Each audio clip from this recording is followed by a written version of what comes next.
Softball fans, welcome back. Here's the deal, and I am living out a lifelong dream. It's going to be a solo show today, just me. No, I'm kidding. I would never do that to you. Nobody's here for me. They're here for Ches Severs. She's calling in from her self-quarantine in Austin, Texas. In addition to Ches, we have a huge show for you today. We have Athletes Unlimited CEO John Patricof with us calling in. There's John. He's very excited to be here. What a great wave. 2 thumbs up. I don't even give you guys 2 thumbs up. Also from Athletes Unlimited, we have player representative Gwen Savekis. There she is. She's got 2 waves, so it's 2 thumbs up, it's 2 waves, that's what we're doing. And then we also have our very own Corey Kennedy. And look at us. We are a softball Brady Bunch today. I love it. You guys are the cutest. Well, Sarah, give a round to our producers for that one. That was Ches and the producers about an hour before the show. They're like, we got to do some Brady Bunch. It was a nice collaboration. They said Brady Bunch, and I was like, I know, I got to find the music for that and make this happen.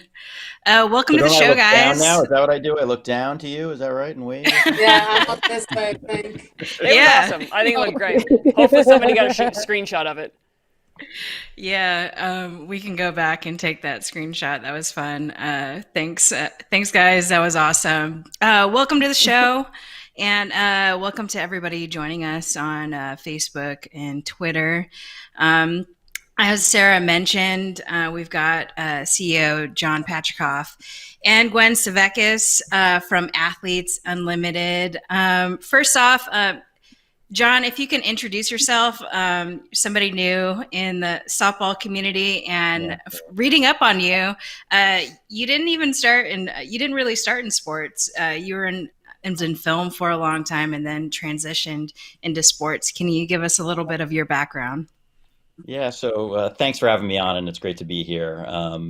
So my background, I coming out of college, I went and worked at Disney, actually, and it was right about the time that Disney had purchased ESPN. And so I actually spent the first few years of my professional career working at Disney and spending a lot of time with the team at ESPN on kind of expanding their business and working. That was actually a time when ESPN added the Classic Sports Network, and ESPN Radio was launching, and a whole host of different things. So I started there, and then I transitioned into film and worked with Robert De Niro and his partners at the Tribeca Film Festival.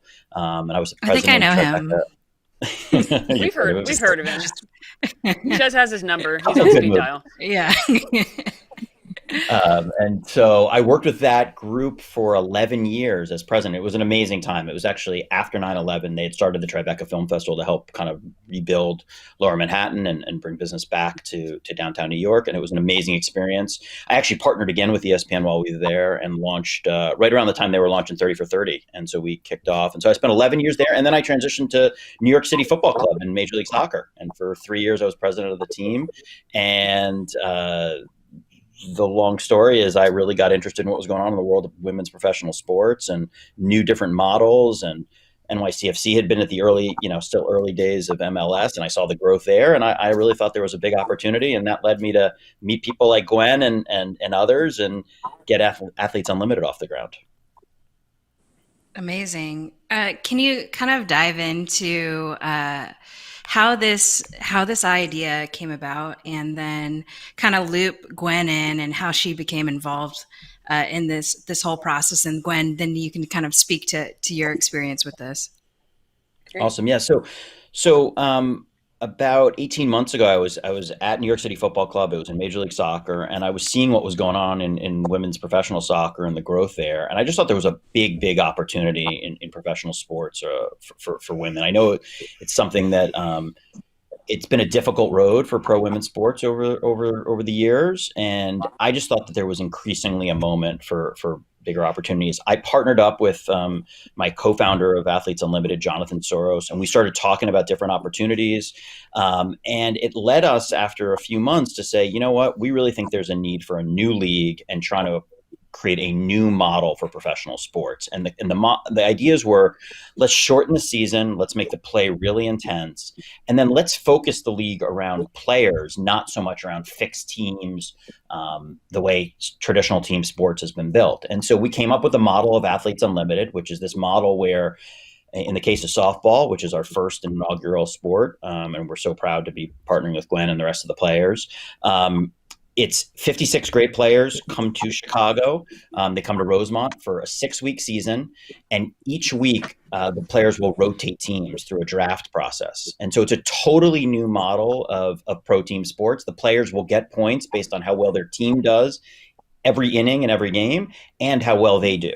And so you take those statistics and you add them together. It'll give players points, and then there'll be a ranking system of players 1 through 56 in every moment of the season. And it'll go for 6 weeks.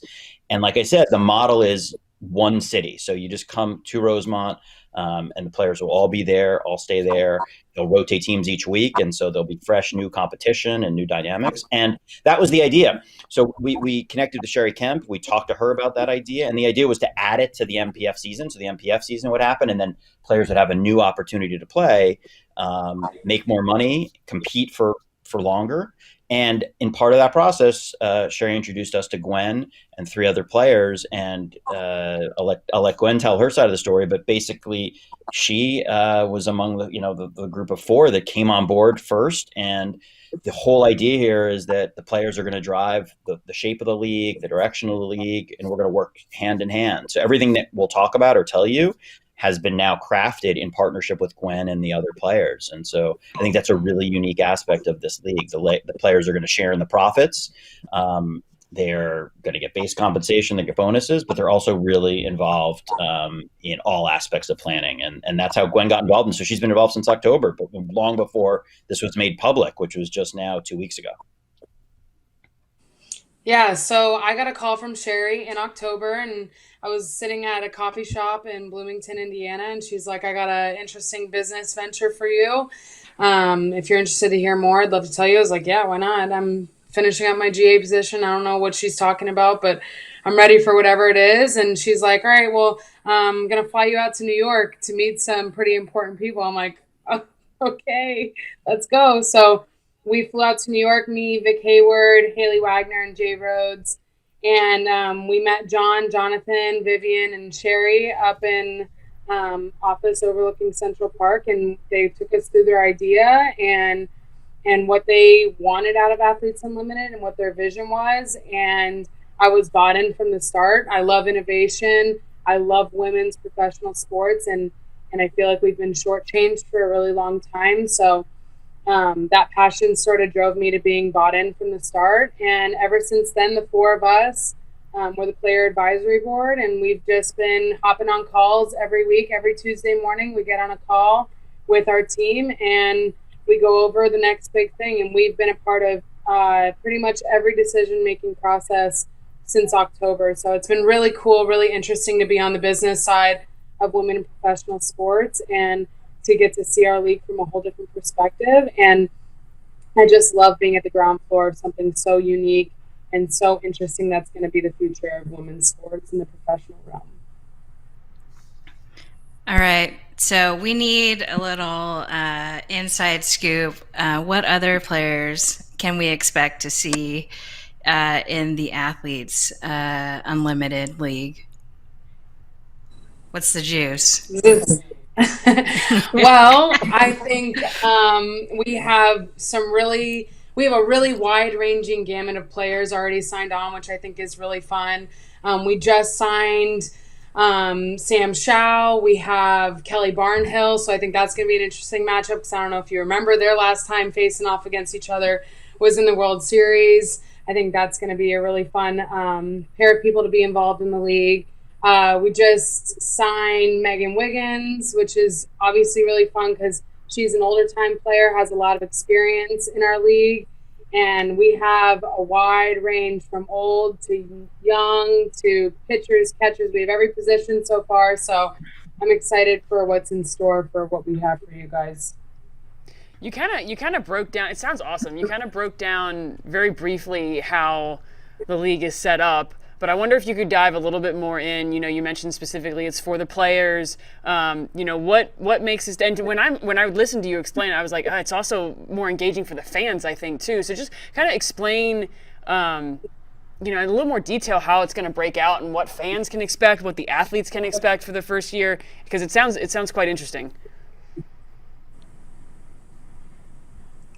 Okay, so for the first year, I think when we say it's very player driven is there are no owners, there are no coaches, there are no anything up until this point. So it's just us. We've been making the decisions.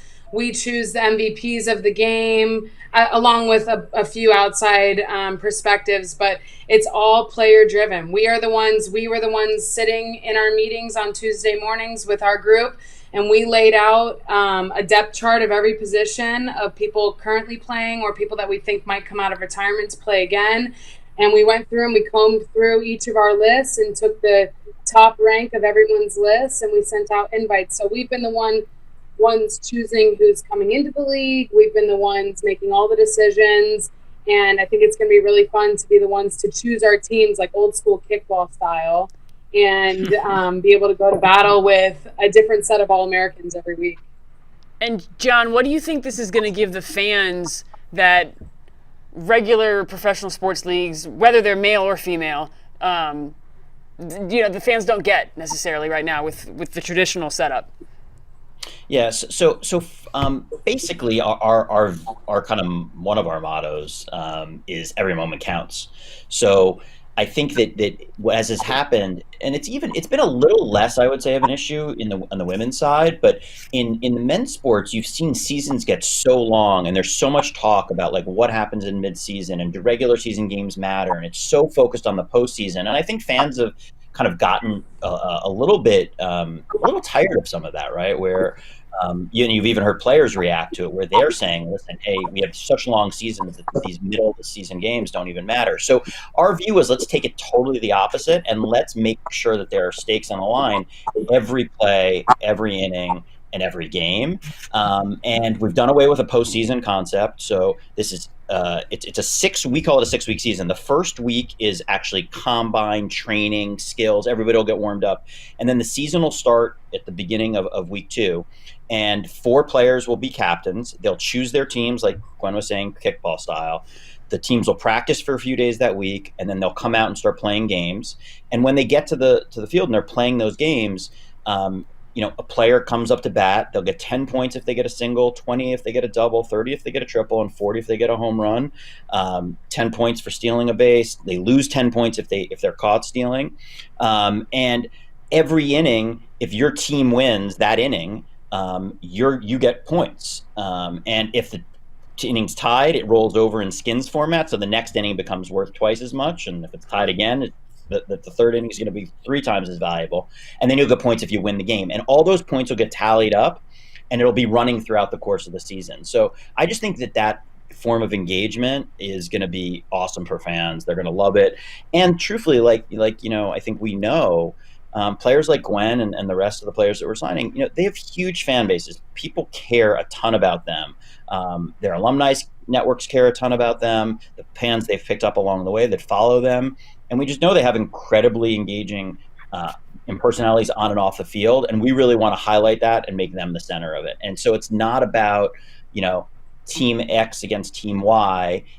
It really is going to be leaning in on the media front to all of them and their accomplishments. And I should say, because of the scoring system, you can't succeed in this league unless your team wins. So teamwork's still really, really important. And I think the players, and Gwen in particular, and everybody was really focused on that. So we emphasize that in the model. Most of your points still come from how well does your team do. So still a team sport, but we've added that idea that you're going to follow the player really more than you're going to be following the team over the course of a season. Very cool. Very cool. I'm sure, it's on the minds of every softball fan. Coronavirus seems to be canceling everything and anything. I know it's kind of early on to predict what's going to happen, but are you guys kind of planning in the case that the season might not launch on the start date?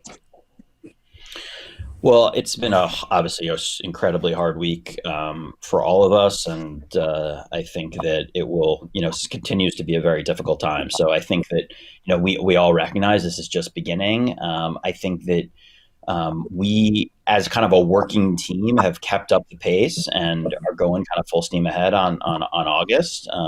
We launch on August 17th, so our focus and efforts have not slowed down. We've added players as recently as earlier today. I just come off like 4 meetings back to back on all aspects of the league. So we're in heavy planning mode. And going forward, I think, it is too early to say exactly what's going to happen and when it's going to happen. We do have this one city model with this fixed group of players that, in an environment where travel or, flying around the country is going to be more difficult, that may make it a little easier to execute what we're trying to execute. And a huge focus had been not playing in a 20,000 seat or 30,000 seat stadium. We were playing in Rosemont. It was a smaller stadium, one stadium. So that may prove to make it a little bit easier to execute than some other leagues that are out there. But for now, I think it obviously is too early to say, and we're just encouraging everyone to stay home and practice the best behaviors they can. And obviously, we all are in this together to try to get beyond what is a very, very difficult time. Yeah, I would have to agree. Corey, do you have any questions for John or Gwen? No, not really, because Sherry Kemp, she contacted me as well to be more the influencer side of it. So she kind of gave me the down low for it. So I pretty much understand what's going on, but I'm really excited to see what the league is going to bring forward, because I do think it'll be a lot for the fans to engage with. I'm really excited. Yeah, I have one last question, John or Gwen. If you find the success you're hoping, hopefully you get the success that you're wanting to see with softball. You mentioned women's sports specifically, John, and Gwen. Obviously, as a female athlete, it's something that's important to you, whether it's softball or soccer or basketball. Are you hoping this model expands beyond softball? Like, what are you hoping kind of next steps are? Yeah, so the model is going to expand beyond softball. We have locked in on our second sport, which we're not yet ready to share, but we will share, soon. And we're already working on our third sport as well. So I think that we have a pretty good view. Like I said, the second sport is really close to being finalized and announced, and the third sport kind of following behind that. And then I think, we could always move to men's sports. I mean, this is, it is Athletes Unlimited, and we believe the biggest opportunity is in the women's side. And again, I should make it clear that if it's not clear that, Athletes Unlimited softball, the vision and the plan entirely is that it's going to happen this year, and then it's going to happen the exact same way the following year. We'll try to make it, improve upon it and always be changing and adapting. But we're here for the long term. That's the plan. Awesome. I'm excited to see how it develops, honestly, and hopefully, I hope the release date, the launch date doesn't get pushed back with everything that's going in the world right now. So mid-August is the date we're all shooting for, yeah? August 17th. Awesome. Well, thank you guys for joining us. I'm sure we'll be in touch throughout this whole process, and wish you the best of luck. Yeah, if you guys have any more questions, we are going to do a Q&A on Instagram on Friday. So just check in to @AU Pro Sports if you do think of any more questions that you want answered. Awesome. John Excellent. And Gwen, thank you for being a part of the very first Brady Bunch version of Here's the Deal.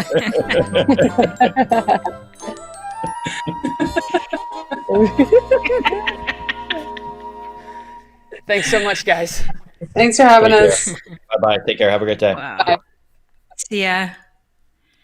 Wow. I think we Very should do cool. every Here's the Deal as Yeah, Brady I Bunch. know. Who could we bring in? Yeah. I don't Who know. should we bring Ches, in? you got to stop touching your face.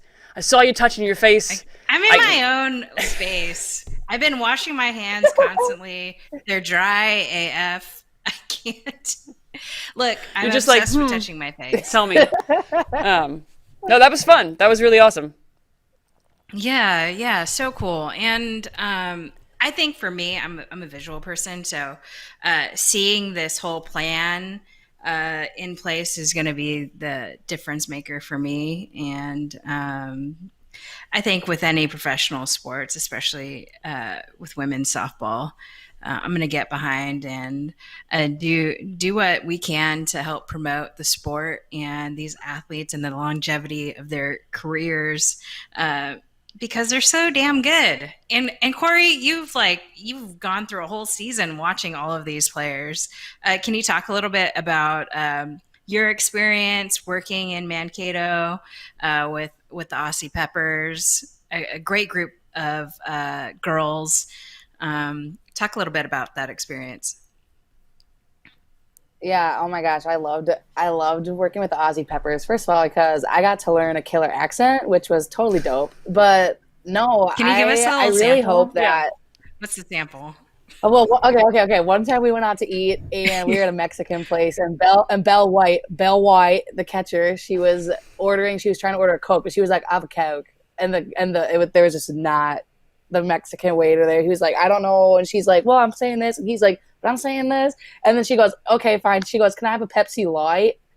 And then it was just like, oh gosh, we're in over everyone's head. We need to get out of here. Mm-hmm. But no, I really hope that with everything going on, like it doesn't interrupt, like shut down the whole MPF season, because I do think it's really cool because there's so much hype with the World Series. And then once the MPF rolls around, like we forget about it. Like, let's carry that hype over, because like so many of these athletes compete at the World Series, like some of the biggest stages, and then they kind of get forgot about.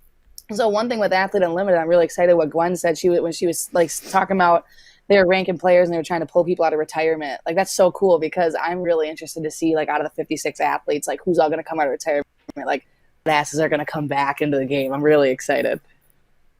And I love that it's it's not competing against the NPF, right? You have the NPF, and then this is following the NPF, and it's kind of supplemental. It's another thing for players. It's another way for players to make money. It's another thing for fans to follow. Like John was saying, these players have their own fans from college and their professional teams, and now fans can follow them,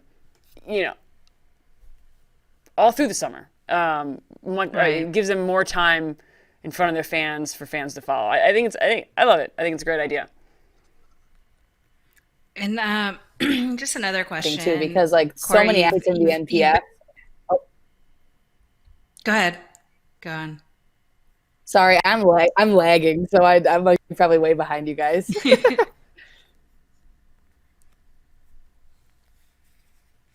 Go for it. Yeah, but as far as it goes with money, so like in the NPF, I mean, athletes, they don't make a ton of money. Like, they're mostly playing for the love of the game, and they still can play, and they get to be a pro athlete, which is awesome. And they're really working just building the game of softball. But I think what's really awesome with the new league coming out is that the athletes still have an opportunity to make money, like more than an NPF season. I mean, which is awesome. But like, I'm really happy for it, because it's going to give the athletes a chance, to be able to financially stable, doing love, where like you look at MLB player, they're totally fine because their salaries are through the roof, but like it's giving softball the opportunity to make it more of a profession, which is really awesome.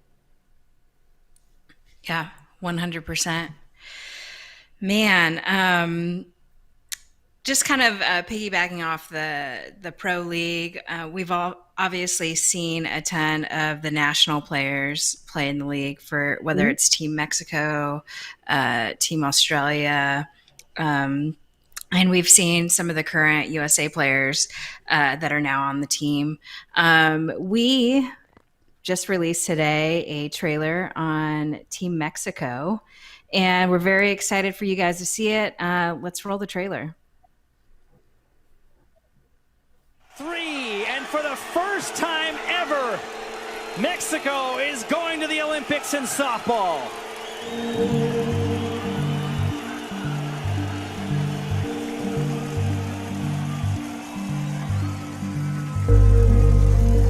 When Dallas threw that pitch, it was just like, wow. I cried. Tears came out. It was awesome. It was so amazing. That moment meant everything. All the sacrifices, all the adversity, all the hardship, it was all worth it in that moment. Like, we all invested so much energy and passion into each other. What a great story. Like, I know. I just wanted it to keep going. history. So I was just cool. like, no, there's got to be more. I need to see more of it. It's just a historic moment for Team Mexico. Like, it's awesome. I can't wait to see the whole thing. Yeah, just a really amazing story. And I think with this short documentary, people will. I think from the outside, we really don't understand the struggle and experience of a player who's been working for years at this moment to make the Olympics, and just sitting down with catcher Sachel Palacios and shortstop Anissa Ortez. Just, I mean, there were tears during the interview because it was just such an emotional roller coaster. And the struggle that these girls have been through to get where they are is just like simply incredible. And I'm just so, so happy to be able to share that with everybody because it's a story. I mean, it's the first time they're going to the Olympics. How incredible is that? It's awesome. It's amazing, and I can't wait to see the whole So film. cool. Right. And just as some promotional, just some interviews that I've been working on. Today I had an interview with Tori Vidalis, who's also on Team Mexico, and tomorrow with Sachel Palacios. And just hearing their stories is just incredible. Just the stuff that Tori and I talked about while they were on the road, it just blew my mind. Like no one would ever think like this is the experience of a national team player, an Olympian, a future Olympian. This is what they went through. I'm excited for people to hear it. And then just like to have some sense of perspective. Like it's not all rainbows and sunshine. And Corey, you know this too, just going through your experience and then being with the NPF. The podcast is a great way to get different perspectives from people throughout the softball community, not just the players, but maybe some coaches along the way. I carved out some Ask Us Anything questions, but we seem to be running out of time. We had such a good time with the Brady Bunch. I know. Couldn't cut it short. And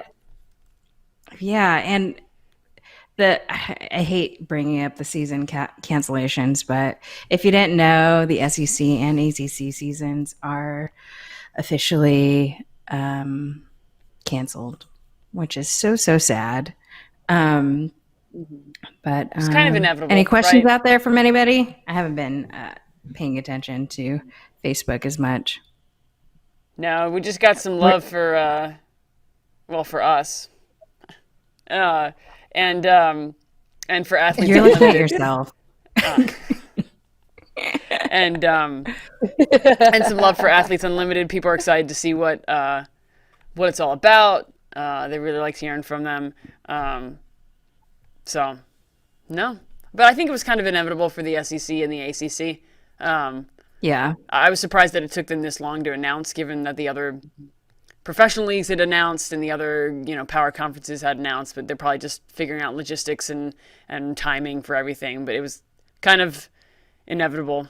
We got a comment here. The NAIA season is also canceled. Thanks, Annie. It's all getting shut down, but hopefully the summer with the NPF and Athletes Unlimited and the Olympics, it's going to look a little bit better. We've got club too. So I'm hoping that the club season can still stay alive. I don't know, man. Rough times. It's a crazy time to be alive right now. Right? 2020. What a year. What the F? What a year. There was a tweet. There was like 2020 started. So it was like 2020 started this way because they took Friends off of Netflix. Yeah, it's Netflix's fault. That's what we're saying. Yeah, so bring it back. Right now, it'll enhance. Right now, Sam Fisher has like the best speed right now. Mm-hmm. Sam Fisher, if people aren't following her, they need to be following her. Is that what you're telling them? Oh Yeah, yeah, for everybody sure. needs to It's the follow best. It's the Sam. best stuff ever. Like sometimes she'll be quiet and just kind of lurking around, but then some days she is just on point, and like you just have you got to read them all. Day makers. Yeah, it's Gotta read them all. great. It's like Pokemon. You gotta get them all. Gotta read them all. Yeah, gotta catch Looks them like all. we got a question. We got do a we? question here. Yeah. Oh, Want to yeah. read it off? Question from Jan. How do you think the NCAA will address redshirting current players? I think that they're still evaluating that. And it's more complicated than we think because universities are probably dealing with faculty issues first, and then also just all the people who are working at those universities dealing with that whole situation. And they'll have to decide if this is going to be dealt with conference by conference or school by school. And I think that's where we can run into some issues because let's just say that it's a lower tier conference and it's not, I mean, not everybody has the amount of money the SEC has. So then it becomes a question of like, is this disparity between these universities like hurting everybody? Are we creating a larger gap between everybody else in terms of talent and resources? So it's a really delicate balance, and I think they're still working on it. I was talking to a coach yesterday, and it's still, nobody's getting back to them right now. I think they're probably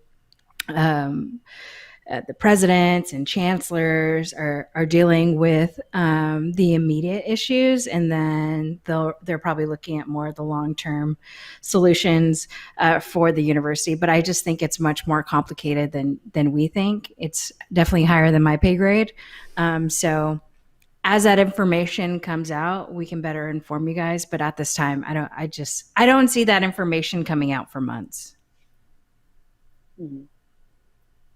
Yeah, I think the ripple effect. I mean, right now people might just be sick with coronavirus, like faculty or people making the decision. So I think it's going to take quite some time for these decisions to be made. To your point, Chuz. Yeah. Well, thanks for joining us, you guys. Coming out on Monday, we have the full episode for Team Mexico dropping. We got some new technique coming out.